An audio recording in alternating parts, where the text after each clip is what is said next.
بسم اللہ الرحمن الرحیم اللہ کے نام سے جو رحمان اور رحیم ہے۔ وَلَقَدْ يَسَّرْنَا الْقُرْآنَ لِلذِّكْرِ فَهَلْ مِن مُدَّكِرٍ، ہم نے اس قرآن کو نصیحت کے لیے آسان ذریعہ بنا دیا ہے، پھر کیا ہے کوئی نصیحت قبول کرنے والا؟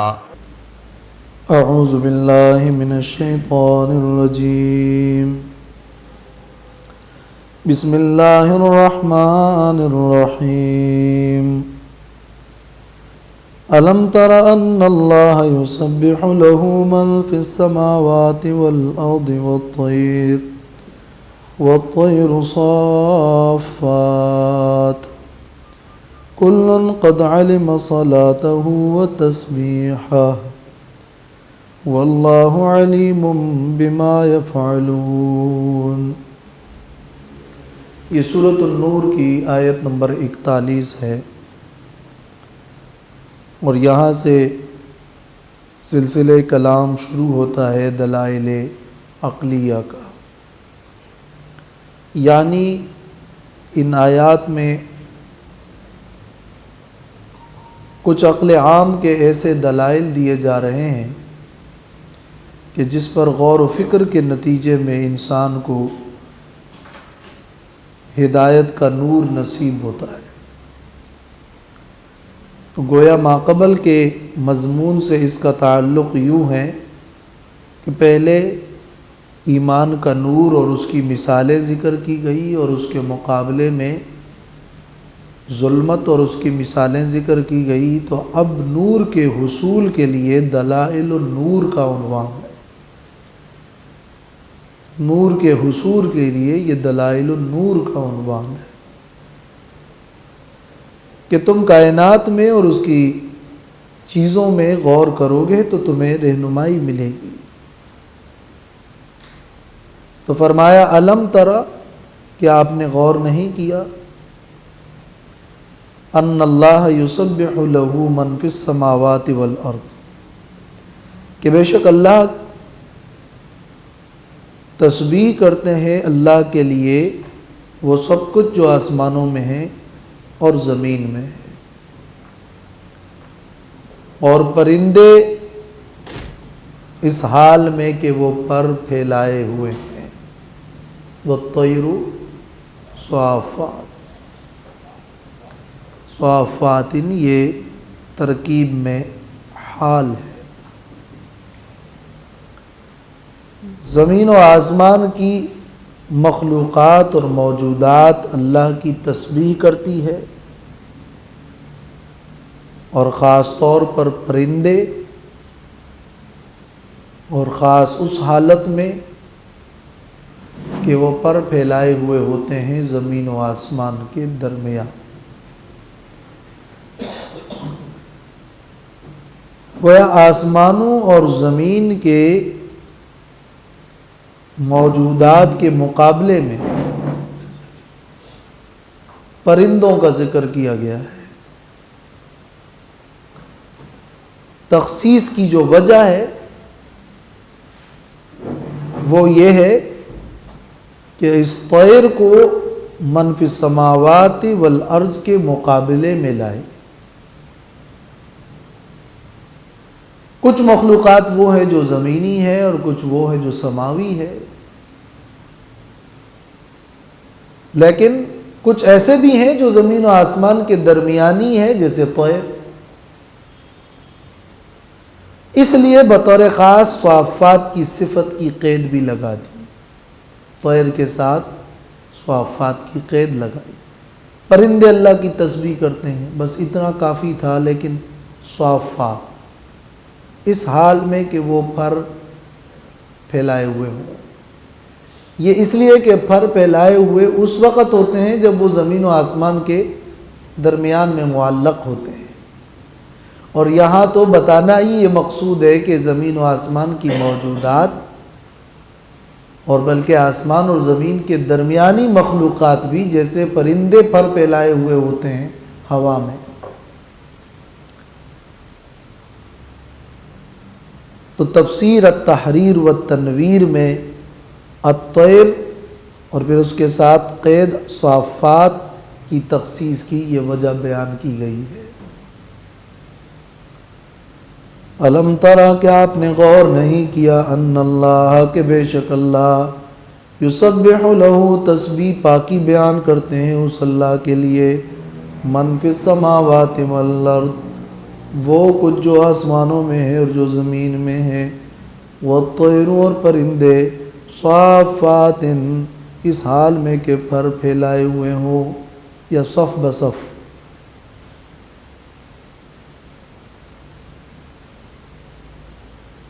تسبیح بیان کرنا مخلوقات کا، اس کا مفہوم کیا ہے؟ یہ تسبیح تکوینی تسبیح ہے، ساری چیزیں اللہ کے حکم کے تابع ہیں، یہ ان کا اللہ کے حکم کے تابع ہونا ان چیزوں کی تسبیح ہے۔ ساری چیزیں اللہ کی مخلوق ہے اور اللہ کن فیکونی طاقت رکھتا ہے اور اس کو جو حکم دیتا ہے اس پر وہ عمل کرتے ہیں، یہ بھی تسبیح ہے۔ اور پھر جن کو اختیار حاصل ہے وہ اس کی بندگی اور عبادت میں لگے ہوئے ہیں اپنے اختیار سے، یہ بھی تسبیح ہے۔ اور پھر ہر ایک چیز کی جو فطرت ہے اور اس فطرت پر وہ چل رہے ہیں، یہ بھی ان کی ایک تسبیح ہے۔ گویا یہ ساری مخلوقات جو اللہ کے حکم کے تابع ہے، یہ اللہ کی توحید ہی تو ہے، یہ اللہ کی تسبیح ہی تو ہے۔ ہر چیز کی خوبیاں اللہ کی پیدا کردہ ہے، تو یہ ہر چیز کی یہ خوبیاں جو نمایاں ہے یہ اس کی تسبیح ہی ہے۔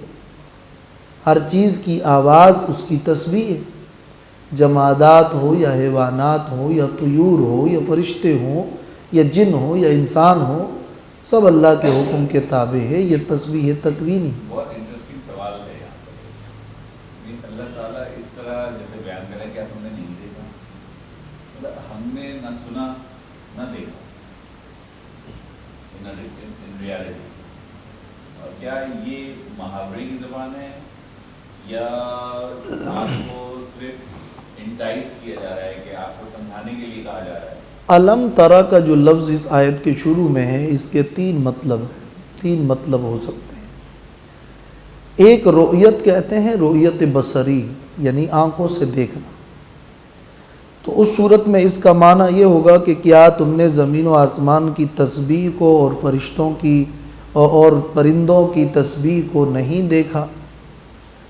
تو اسی کی وضاحت، یعنی پھر معنی ہوگا کہ عملی طور پر اپنی آنکھوں سے کیا نہیں دیکھا، یہ مشاہدے کی بات ہے۔ اس صورت میں اس کا مطلب یہ ہوگا کہ زمین اور آسمان اور پرندے جو تم دیکھتے ہو کہ اپنی خلقت میں اور اپنی تمام تر ضروریات میں وہ اللہ کی محتاج ہیں، اور ان کی جو مخصوص قسم کی کیفیات ہیں جو تمہیں نظر آ رہی ہیں، ان مخصوص کیفیات کو کیا تم نے اپنے مشاہدے میں نہیں دیکھا؟ آسمانوں کی اس وسعت کو نہیں دیکھا؟ زمین کے اس پھیلاؤ اور زراعت والا ہونا نہیں دیکھا؟ اور پرندوں اور پودوں کے فوائد اور ان کی آوازوں کو کیا تم نے نہیں دیکھا؟ مقصد پھر مشاہدے میں جو چیزیں کائنات کی آ رہی ہیں، ان تمام مشاہدات کی طرف کیا تم نے نہیں دیکھا؟ اس صورت میں پھر یہ مطلب ہوگا جب علم ترا کا معنی رؤیت بصری ہو۔ لیکن اس کا دوسرا معنی علم ترا کا وہ رؤیت قلبی ہے، یعنی غور کرنا اور فکر کرنا۔ تو آسمانوں اور زمین اور پھر پرندوں کے حالات پر تم غور کرو۔ اس کا تعلق پھر محض ظاہری آنکھوں سے دیکھنا نہیں، بلکہ اس کی طرف بصیرت کے ساتھ غور و فکر کرنا مراد ہوگا، اور دل کی آنکھوں سے دیکھنا معنی ہوگا۔ لیکن ان دونوں سے ہٹ کر علم ترا کا لفظ عربیت کے اعتبار سے بلکہ دوسری زبانوں میں بھی محض کسی کو غفلت سے بیدار کرنے کے لیے اس لفظ کا استعمال ہوتا ہے، یعنی تم اس مضمون کی طرف متوجہ ہو جاؤ۔ دیکھو کا مطلب کیا ہوتا ہے؟ یعنی متوجہ ہو جاؤ۔ تو پھر اس صورت میں پھر اس کے لیے کسی مفعول کی الگ سے ضرورت نہیں ہے، بلکہ متوجہ کرنے کے لیے علم ترا کا لفظ استعمال ہوتا ہے، جو کہ گویا کہ شوق دلانا ہوتا ہے، سامع کو متوجہ کرنا ہوتا ہے اور التفات اس طرف مبذول کرنا ہوتا ہے۔ ایکچولی ہوا کیا ہے کہ جو نان مسلمس ہیں انہوں نے اس طرح کی آیات لے کر اس کو چیلنج کیا کہ یہ کیا ہے، کیا ہم دیکھ سکتے ہیں، کیا ہم ان کو سن سکتے ہیں؟ جی ہاں بالکل صحیح۔ اس میں پھر یہ جو میں بتا رہا ہوں کہ چونکہ عملی طور پر دیکھنا، اول تو اس کے 3 مطلب ہیں، تینوں مطلب کے اعتبار سے محاورے میں علم ترا کا استعمال جس مطلب کے لیے ہوتا ہے اس میں تو اس کی ضرورت نہیں ہے، اور ویسے بھی قرآن میں اس کا استعمال بہت سارے مقامات پہ ہوا ہے جہاں پر رؤیت کا استعمال غور و فکر کرنے کے لیے قرآن مجید میں ہوا ہے۔ الم تر الی الذین خرجوا من دیارہم وہم الوف، تو کیا آپ نے نہیں دیکھا ان لوگوں کو جو اپنے گھروں سے نکلے اور وہ ہزاروں تھے؟ تو اس وقت تو ان کو نہیں دیکھا۔ علم ترا کا جو خطاب ہے وہ خطاب اولی تو رسول اللہ صلی اللہ علیہ وسلم کو ہے، لیکن مراد تو ہر مخاطب ہے اور پوری امت ہے، تو جن کو بھی یہ قول پہنچے وہی مراد ہے۔ تو اس میں بہت ساری آیات ہیں جس میں پھر آپ رؤیت بصری کا معنی تو لے ہی نہیں سکتے ہیں۔ تو معنی مطلب کیا ہوتا ہے؟ یعنی شوق دلانے کے لیے، متوجہ کرنے کے لیے، اور کیا غور نہیں کیا، اور یہاں مقصد بھی یہی ہے۔ کیوں؟ آگے جا کر آپ دیکھیں آیت نمبر 43 کے بالکل آخر میں، بلکہ 44، ان فی ذلک لعبرۃ لأولی الابصار، ان فی ذلک لعبرۃ لأولی الابصار۔ تو وہاں پر لعبرۃ لأولی الابصار کی جو تعبیر اسی آیت میں پھر اسی مضمون کے آخر میں جا کے یہ جو آ رہی ہے، اس سے علم ترا کا مفہوم واضح ہو رہا ہے عربیت میں بھی۔ لیکن اگر رؤیت بصری معنی لیا بھی جائے تو بھی بالکل صحیح اور درست اس معنی میں ہے کہ کائنات کی تسبیح سے کیا مراد ہے یہ بھی تو پوچھیں۔ ہر چیز کی تسبیح اس کے مطابق ہے۔ اگلا جملہ پھر اس کی وضاحت کر رہا ہے۔ جمادات کی اپنی ایک تسبیح ہے، اس کا تابع ہونا ان کی فطرت، ان میں چیزوں کے اندر الیکٹران کی گردش ہی کہہ لے، وہ ایک تسبیح ہے۔ وَإِن مِّن شَيْءٍ إِلَّا يُسَبِّحُ بِحَمْدِهِ، جس طرح دوسرے مقام پہ فرمایا۔ اور تفسیر ماجدی میں ہے کہ جاہل قوموں میں پرندہ پرستی بھی بہت پھیلی رہی ہے، اس لیے اللہ نے خاص طور پر طیر کا بھی ذکر کیا کہ دیکھو یہ ساری چیزیں، ان کی آوازوں کو جو تم سے سنتے ہو اور ان کی مختلف آوازیں، یہ سب ان کی شان کی ایک تسبیح ہے۔ کل قد علم صلاتہ و تسبیحہ، یہ وہ دوسرا جملہ ہے کہ ان ساری چیزوں کی تسبیح کیا ہے، اور یہ تسبیح جو ہے ہمیں تو نظر نہیں آ رہی، تو کل قد علم صلاتہ و تسبیحہ، ہر ایک اپنی صلاۃ اور تسبیح کو جانتا ہے، پہچانتا ہے۔ کلن سے مراد یا تو صرف پرندے ہیں یا پھر زمین و آسمان کی تمام ہی موجودات، تنوین برائے عوض ہے، ہر ایک ان میں سے۔ قد علم صلاتہ، وہ اپنی عبادت جانتے ہیں، صلاتہ عبادتہ دعاءہ، اپنی دعا کو وہ جانتے ہیں، وتسبیحہ، اور اپنی تسبیح کو جانتے ہیں۔ تو یہاں پر صلاۃ اور تسبیح دو الفاظ ذکر کیے گئے ہیں، یعنی گویا کہ جو ذوی العقول ہیں، ملائک ہیں، انسان ہیں، وہ اپنی صلاۃ جانتے ہیں، عبادت کیسے کرنی ہے، اور جو طیور ہے اور باقی مخلوق ہے جو غیر ذوی العقول ہیں، وہ اپنی تسبیح جانتے ہیں۔ ایک کی نسبت سے صلاتہ کہا اور دوسرے کی نسبت سے تسبیحہ کہا۔ اور یہ تسبیح ان چیزوں کی حقیقی معنوں میں بھی ان کی شان کے مطابق اور مجازی طور پر ان کا تسبیح تکوینی اور ان کا بزبان حال تسبیح کرنا یہ بھی ہے، اگرچہ بزبان قال بھی تسبیحات ثابت ہیں، پتھروں کا بولنا اور درختوں کا اور بہت ساری اس قسم کے معجزات جو رسول اللہ صلی اللہ علیہ وسلم کے بھی ہیں اور پچھلے انبیاء کے بھی، وہ سب تسبیح بذریعہ قال کے اور تسبیح بذریعہ حال کے، تو واضح ہے کہ یہ ساری چیزیں اللہ کے تابع ہیں۔ تو صلاتہ و تسبیحہ کا مطلب ہر مصلی نماز جانتا ہے اور ہر مسبح تسبیح جانتا ہے۔ ہر مصلی نماز جانتا ہے اور ہر مسبح تسبیح جانتا ہے۔ تفسیر ابن جریر میں یہ معنی لکھا گیا ہے۔ عقلاء کی تسبیح جو ہے اس کے لیے لفظ تسبیح کا ذکر کی بجائے صلات کا ذکر کیا گیا ہے، اس لیے کہ صلات کا لفظ دعا کے معنی میں ہے، اور دعا کا معنی جو حقیقی کیا کہ مجازی کا مفہوم بھی غیر ذوی العقول کے لیے مستعمل نہیں ہے، تو صلاتہ ذوی العقول کے لیے استعمال ہوا ہے، اور تسبیحہ باعتبار مجاز کے غیر ذوی العقول کے لیے یہاں استعمال ہوا ہے، اس لیے یہ دو الفاظ ہیں۔ لیکن اس جملے کا ایک اور معنی بھی ہے، کلن، یہ ساری چیزیں، قد علم، اللہ جانتا ہے، صلاتہ و تسبیحہ، اس کی عبادت اور اس کی تسبیح کو، مخلوقات کی نمازوں اور عبادتوں اور تسبیحات کو اللہ جانتا ہے۔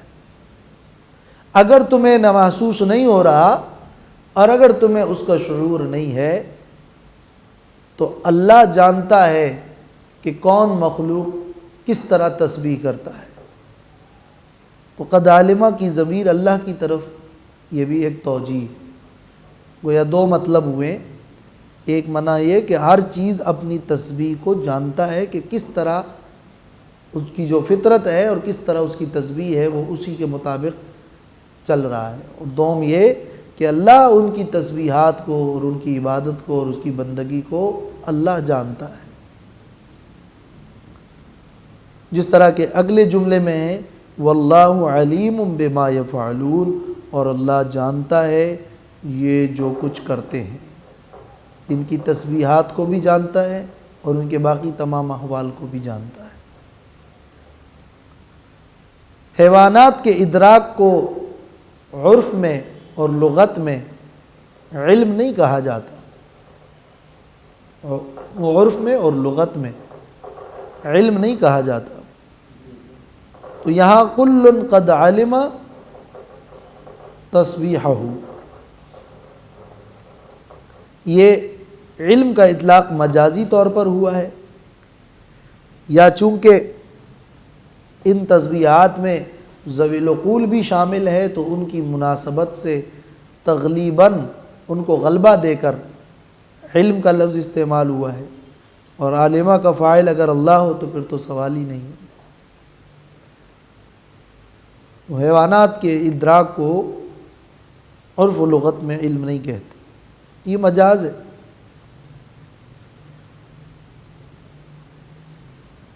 وَلِلَّهِ مُلْكُ السَّمَاوَاتِ وَالْأَرْضِ وَإِلَى اللَّهِ الْمَصِيرُ۔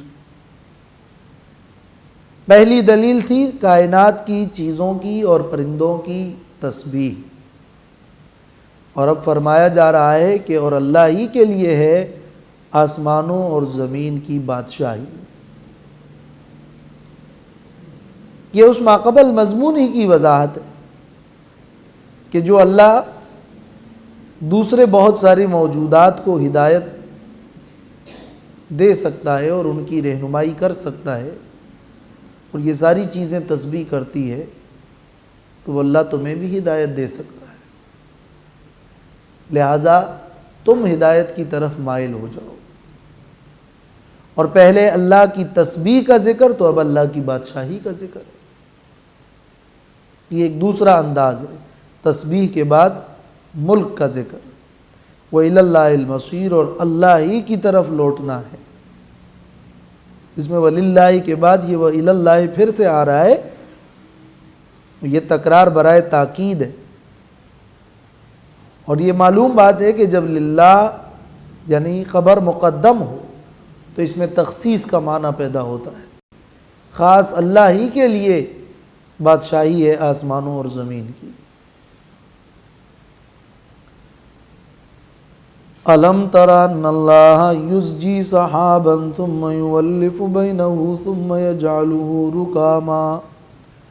رُكَامًا فَتَرَى الْوَدْقَ يَخْرُجُ مِنْ خِلَالِهِ وَيُنَزِّلُ مِنَ السَّمَاءِ مِنْ جِبَالٍ فِيهَا مِنْ بَرَدٍ فَيُصِيبُ بِهِ مَنْ يَشَاءُ وَيَصْرِفُهُ عَمَّنْ يَشَاءُ يَكَادُ سَنَا بَرْقِهِ يَذْهَبُ بِالْأَبْصَارِ۔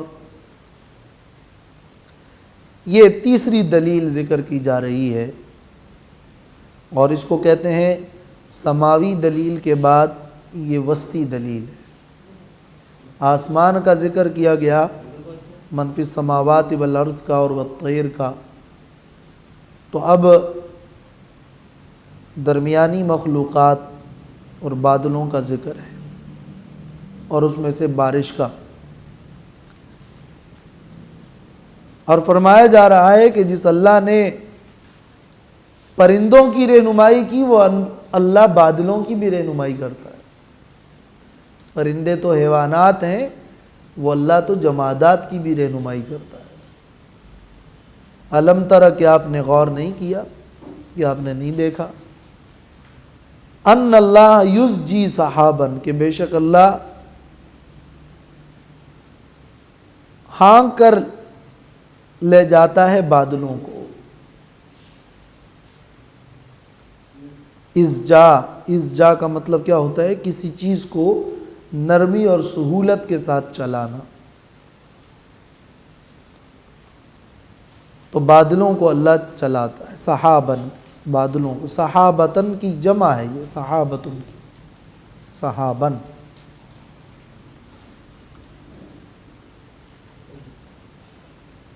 تو بادل اٹھتے ہیں، ثم یؤلف بینہ، پھر اللہ جوڑ لاتا ہے۔ تالیف کسے کہتے ہیں؟ جوڑنا۔ کہتے ہیں نا کتاب کا مؤلف، وہ تالیف یعنی جس نے اس کتاب کے ان مختلف چیزوں کو مختلف جگہوں سے لا کر جوڑا ہے، جمع کیا۔ تالیف قلب تو الفت سے ہے، جوڑنا۔ تو ثم یؤلف بینہ، پھر اللہ جوڑ پیدا کرتا ہے، بینہ، اس بادلوں کے مختلف اجزاء کے درمیان، بینہ یعنی بین اجزائی، اور ہو ضمیر بے اعتبار لفظ کے جو ہے واحد لائے، صحابن اگرچہ جمع ہے، بینہ بین اجزائی، تفسیر بحر المحیط۔ تو بادلوں کے ان اجزاء کو اللہ جوڑتا ہے، ثم یجعلہ رکاما، پھر اس کو رکھتا ہے ایک دوسرے کے اوپر تہ بتہ، رکاما۔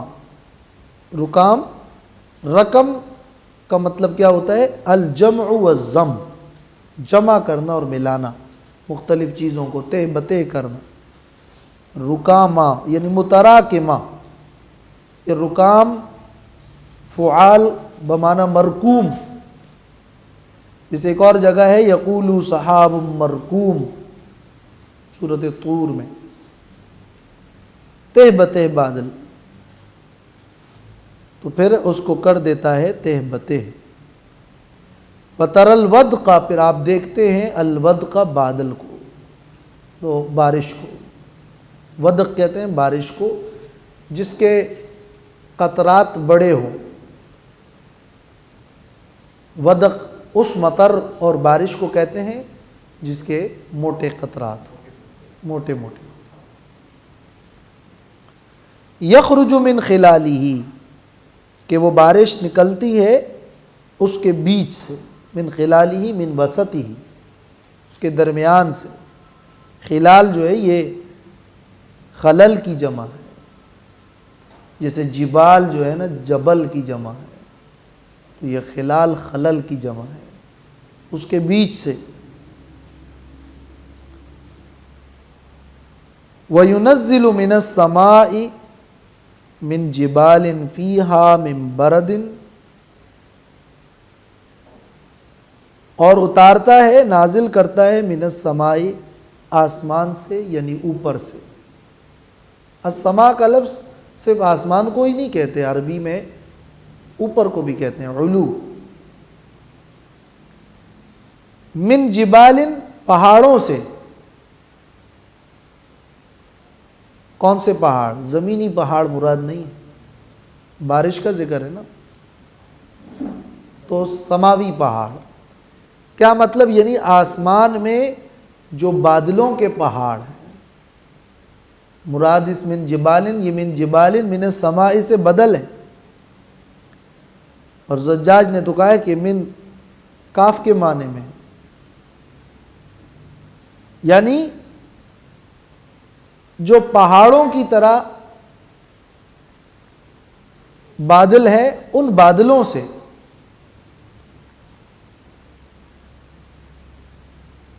نازل کرتا ہے آسمان سے، من جبال فیہا، جو اس میں پہاڑوں کی طرح ہے، السحاب کالجبال، من بردن، اولے۔ یہاں جو من بردن ہے، اس کا یہ معنی بھی ہو سکتا ہے کہ یہ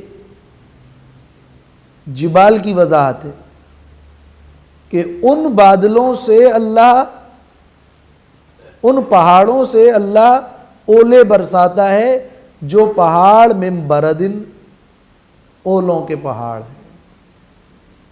من بردن یعنی جبال من بردن، یہ من بردن من جبالن سے بھی متعلق ہو سکتا ہے، یا من بعض کے تبعیض کے لیے ہو تو من بردن یعنی اتارتا ہے، من بردن بعض اولے، سارے تو نہیں، بعض اولے۔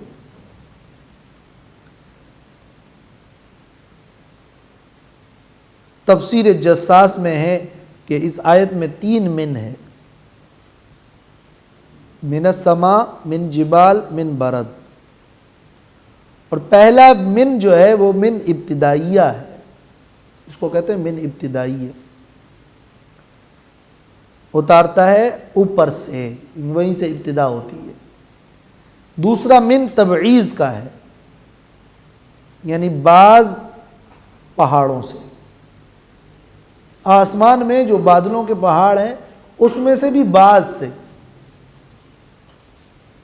جبال کثرت کے لیے استعمال ہوتا ہے ہر زبان میں، اور عربی میں کہتے ہیں عندہ جبال من العلم، اس کے پاس تو علم کا پہاڑ ہے، علم کے پہاڑ ہے اس کے پاس، مطلب کیا ہوتا ہے؟ بہت بڑا علم، کثیر۔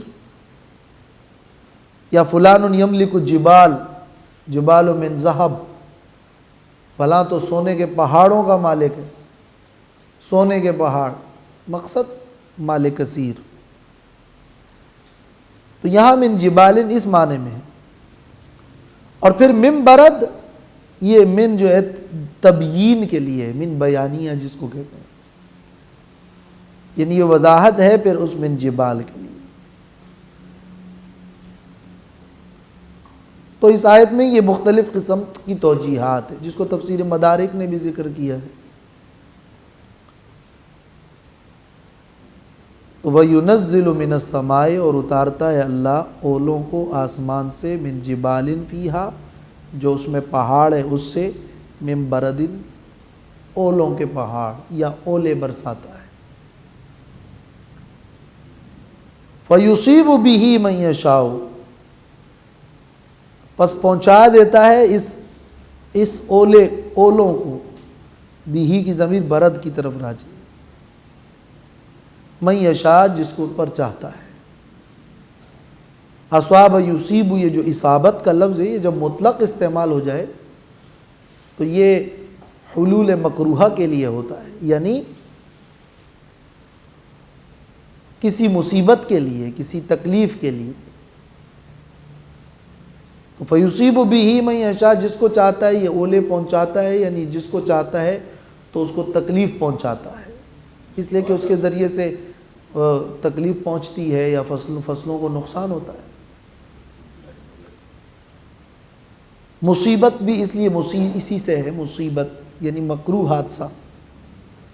ویسے یہ لفظ ان تصب کا حسنۃ اچھائی کے لیے بھی استعمال ہوا ہے، لیکن وہ مشترک معنی کی وجہ سے یا مجاز کے طور پر استعمال ہوا ہے۔ جب یہ لفظ مطلق ذکر ہو جائے عام، تو پھر اس کا مطلب کوئی برائی پہنچانا ہی ہوتا ہے۔ تو فیصیب بہ من یشاء، جس کو چاہتا ہے یہ اولے پہنچاتا ہے اور اس کی تکلیف پہنچاتا ہے۔ وَيَصْرِفُهُ عَمَّن يَشَاءُ، اور جس سے چاہتا ہے اس کو ہٹا دیتا ہے اور یہ تکلیف سے محفوظ رکھتا ہے۔ یکاد ثنا برقہ یذہب بالابصار، قریب ہے کہ اس کی بجلی کی چمک، ان بادلوں کے بجلی کی چمک، ثنا کا مطلب چمک، ثنا جب حمزہ ساتھ میں ہو، الف ممدودہ ہو، تو پھر اس کا مطلب بلندی ہوتا ہے، لیکن جب اس کے ساتھ حمزہ نہیں ہو اور یہ الف مقصورہ کے ساتھ ہو تو پھر اس کا مطلب چمک۔ ثنا برقی یذہب بالابصار، کہ وہ لے جائیں نظروں کو۔ یہ جو چمک بادلوں کے ٹکراؤ سے جو بجلی چمکتی ہے، قریب ہے کہ یہ اتنی تیز ہوتی ہے کہ آنکھوں کو خیرہ کر دے۔ یکاد البرق یخطف ابصارهم، جس طرح وہ آیت ہے، بالکل یہی مفہوم یہاں پر بھی ہے۔ یہ خاص طور پر اس لیے ذکر کیا گیا کہ مقام غور و فکر کا ہے، اور غور و فکر کے مقام پہ جب تغیر واقع ہوتا ہے اور جب نقصان ہوتا ہے تو اس وقت توجہ ذرا زیادہ ہوتی ہے، توجہ اکثر ہوتی ہے اور اوضح ہوتی ہے۔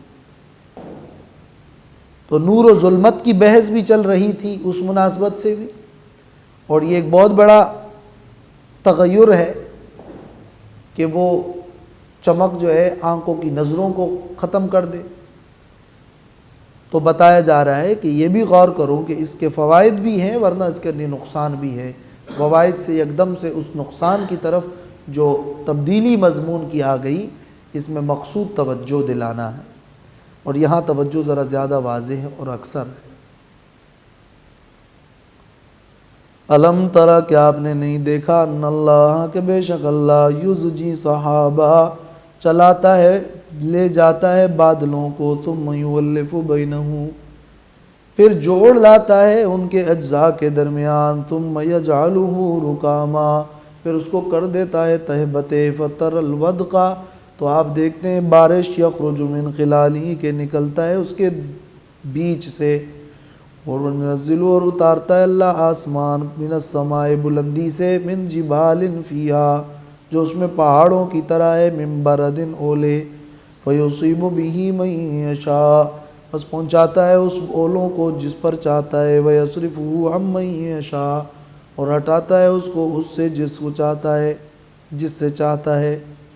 یکاد ثنا برقہ، قریب ہے کہ اس بجلی کی چمک، یذہب بالابصار، لے جائے نظروں کو، نگاہوں کو ختم کر دے۔ یقلب اللہ اللیل والنہار، یہ اب چوتھی دلیل ہے۔ چیزوں کا ذکر ہوا، سماوی کا، وسطی کا، حالات کا، اب زمانے کا ذکر ہے۔ یقلب اللہ، بدلتا ہے اللہ، اللیل والنہار، رات اور دن کو، کہ رات کے بعد دن اور دن کے بعد رات، یا کبھی رات طویل اور کبھی دن طویل، کبھی افق روشن اور کبھی تاریک۔ یہ تقلیب ہے، قلب یقلب، تقلیب کا مطلب کیا ہوتا ہے؟ الٹنا پلٹنا، اور دو چیزوں کی ہیئت کا بدل جانا۔ یقلب کفیہ، ہاتھوں کو ملنا، یہ بھی ایک بدلنا ہوتا ہے۔ تو یہاں یقلب اللہ اللیل والنہار، رات اور دن کو بدلتا ہے اللہ۔ اور یقلبو مضارع ہے، مضارع تکرار اور تجدد کا معنی دیتا ہے کہ ایسا بار بار ہو رہا ہے، اور نیا نیا دن آ رہا ہوتا ہے اور نئی نئی رات۔ ان فی ذلک لعبرۃ لأولی الابصار، بے شک اس میں، اس کس میں، اس تقلیب میں، یقلبو میں جو مصدر تقلیب ہے یہ ذالک اس کی طرف، یا پھر اس ماقبل کے تمام مضامین میں، اس مذکور میں، ذالک یعنی ماقبل جو مضمون مذکور ہوا ہے علم ترى سے، لعبرۃ لأولی الابصار، البتہ اس میں عبرت ہے بصیرت والوں کے لیے، عقل والوں کے لیے، غور و فکر کرنے والوں کے لیے، دل کی آنکھیں جو رکھتے ہیں ان کے لیے اس میں عبرت کی بات ہے کہ اس سے اللہ کی توحید اور اللہ کی قدرت سمجھ لیں۔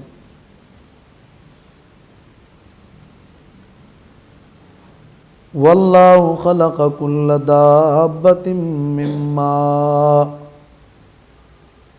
یہ پانچویں دلیل ہے۔ اب یہ زمینی مخلوق ہے اور اس کا بیان ہے۔ جب سماوی مخلوق اور درمیانی مخلوق اور پھر زمانی کا ذکر ہو گیا تو اب زمینی مخلوق کا تذکرہ ہے۔ واللہ خلق کل دابۃ من ماء، اور اللہ نے پیدا کیا ہے ہر جاندار کو پانی سے۔ واللہ کا لفظ شروع میں لائے اور اللہ کے نام کا اظہار ہے، چونکہ مقصد بتانا یہی تو ہے کہ وہ تمہارا خالق ہے۔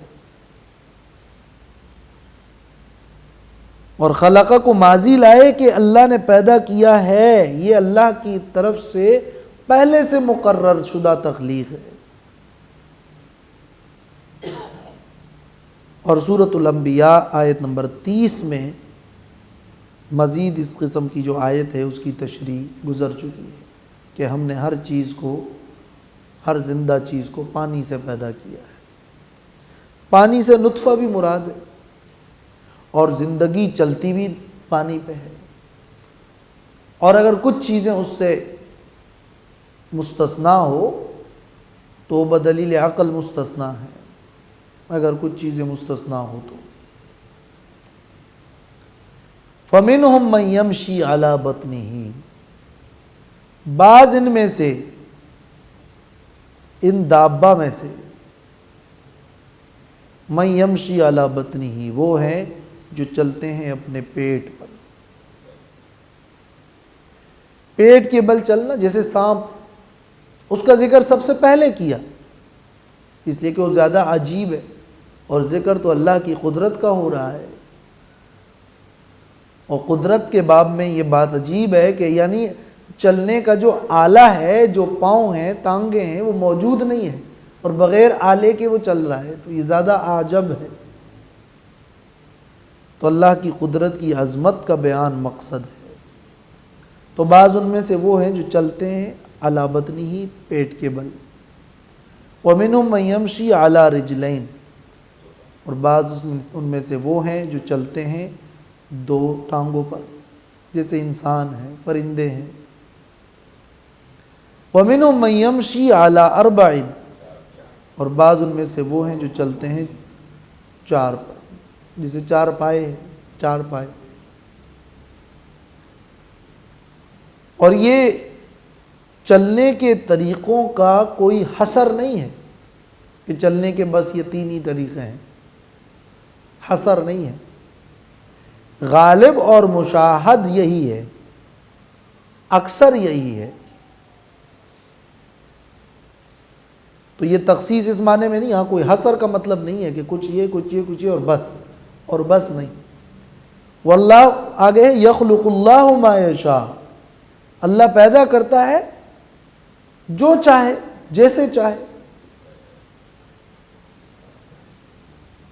یعنی عنکبوت دیکھیں اور یا پھر کن کجورا دیکھیں، 1000 پائے جس کو کہتے ہیں فارسی میں، 1000 پائے، 1000 پائے تو نہیں ہوتے لیکن مبالغتاً اس کو 1000 پائے کہتے ہیں۔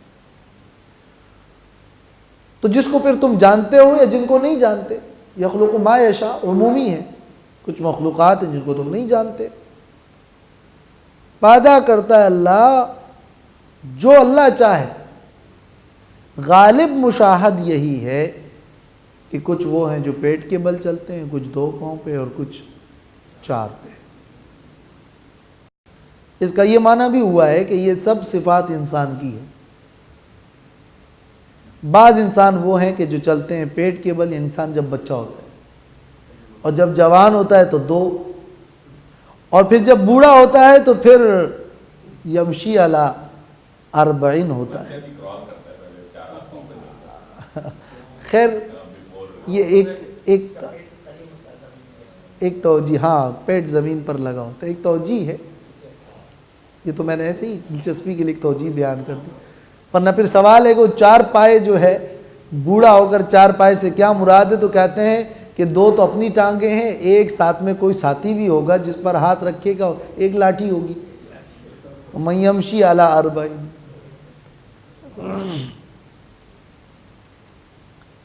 ان اللہ علی کل شیء قدیر، بے شک اللہ ہر چیز پر قادر ہے۔ بتانا یہ مقصد ہے، جو اصل مقصود ہے۔ قرآن مجید بات اور دلائل پیش کرتا ہے تو درمیان میں چھوٹے چھوٹے جملوں سے مقصود سامنے لاتا ہے، تاکہ کہیں تم صرف اسی میں نہ کھو جاؤ کہ بس زولوجی اور بوٹنی میں ہی کھو جاؤ اور بایولوجی میں ہی کھو جاؤ، بلکہ تم دیکھو ان چیزوں میں کہ اللہ کی قدرت، اللہ کی توحید اس نگاہ سے۔ تو یہاں کیوں بیان کیا جا رہا ہے ان اللہ علی کل شیء قدیر؟ تو ایک ایک مخلوق کو دیکھ کر تم اللہ کی قدرت معلوم کرو۔ لقد انزلنا آیات مبینات، یہ اب ترغیب ہے برائے امتثال، یعنی غور و فکر کی چیزوں کے مختلف چیزیں، سماوی، جوی، وسطی، زمانی اور سفلی، ان سب سے دلائل لیے کہ سارے دلائل اس لیے ہیں تاکہ تمہاری رہنمائی ہو، تمہاری ہدایت ہو، اور ہدایت کے لیے آیات ہیں۔ مگر واللہ یہدی من یشاء الی صراط مستقیم، ہدایت اللہ اس کو دیتا ہے جس کو چاہتا ہے سیدھے راستے کی طرف۔ یہ جملہ اس آیت کے آخر میں اس لیے لائے کہ جو جتنے سارے دلائل ہیں اس کا مقصد یہ ہے کہ تم ہدایت حاصل کرو۔ ہدایت کے لیے آیات آئی، اب ان آیات سے ہدایت جو اہل ضلالت اور گمراہی والے لوگ نہیں لیتے، تو اس لیے کہ ان کے بارے میں اللہ کی مشیت نہیں، اور اللہ کی بھی ایک دین ہے، اس کا بھی اپنا ایک فارمولہ ہے، اس کے مطابق اللہ ہدایت دیتا ہے۔ تو جس کو اللہ چاہتا ہے سیدھے راستے کی ہدایت دیتا ہے۔